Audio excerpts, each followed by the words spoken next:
So we are back here at Skygo, Apocon, Tagum City. And of course, kapag nakakakita tayo ng ganitong motorsiklo, unang impression mo, uy, classic. And mayahambing mo to sa mga motorsiklo just like the Yamaha PG1. Bakit hindi?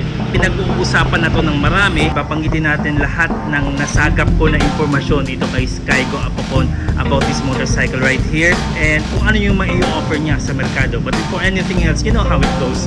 Let's give it a proper beat.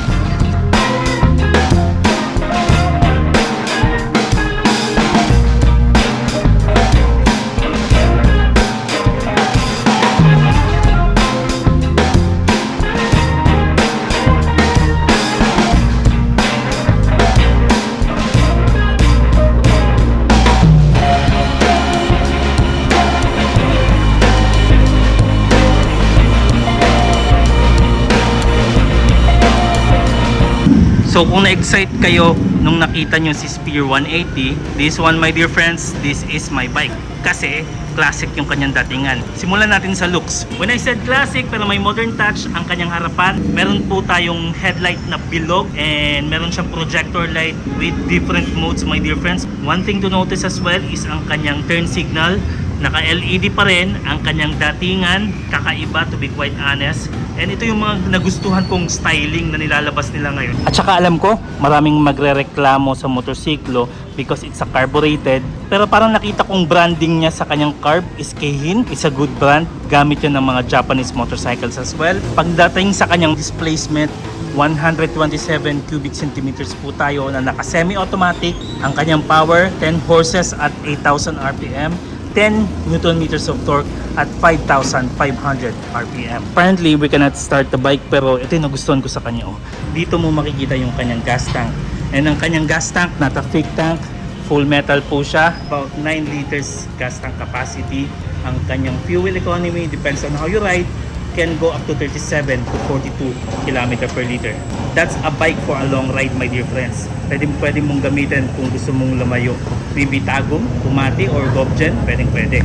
And pagdating sa kanyang dry weight my dear friends, it's maybe one of the heaviest 125cc kasi majority siya ng metal.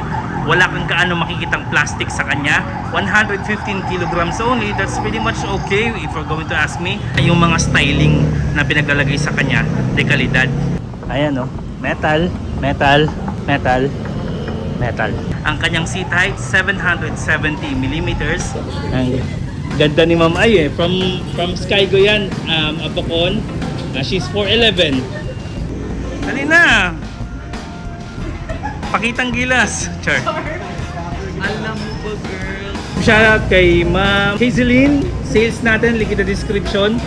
Dalawang paa, walang problema. Ayan po, 5'4". Ayan, medyo may katakaran si Ma'am Haze.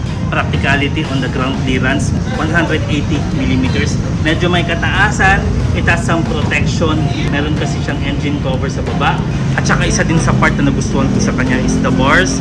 Medyo may kaeksian, my dear friends. But if you're going to ask me, it's totally fine. Angat siya from the seat, kaya it gives comfort. Ang design nung nag-design nito is yung tipong magbigay ng comfort or yung tipong parang hyper-motored yung kanyang datingan.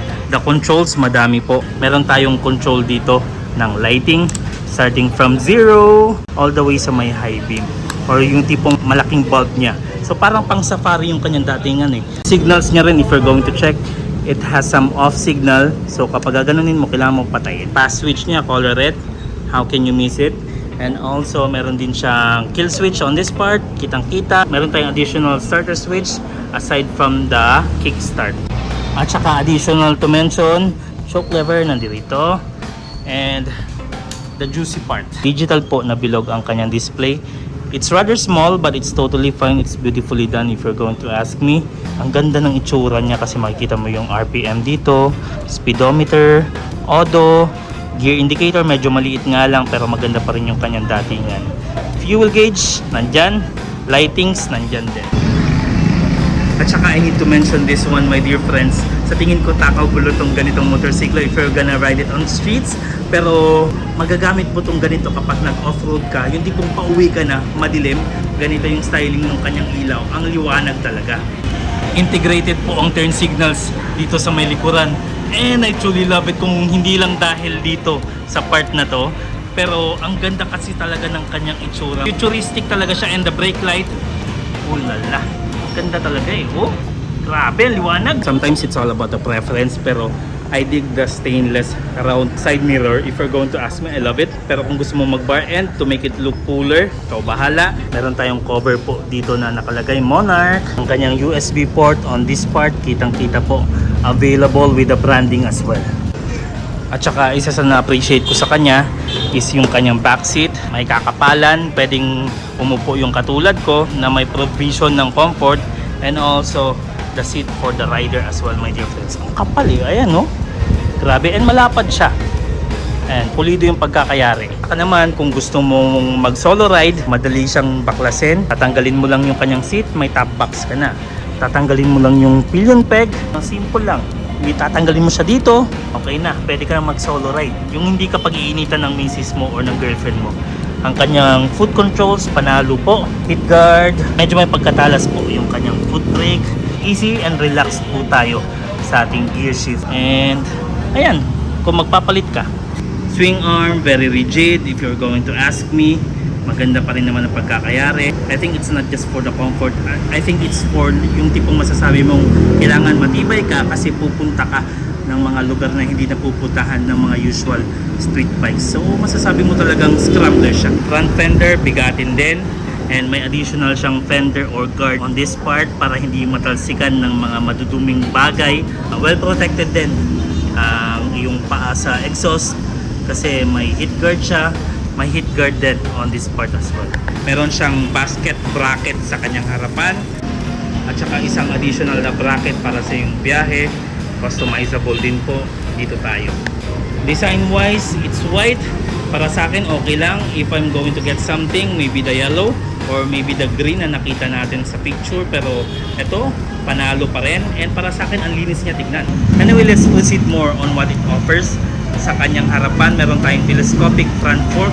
Mahaba. I think it can go more than 150 millimeters suspension travel. Depende na po sa paggamit yon. May likuran naman, meron tayong gas charge and preload adjustability na dual shock. Kanyang harapan, meron tayong disc brake. Sa may likuran, drum brake po. It's totally fine.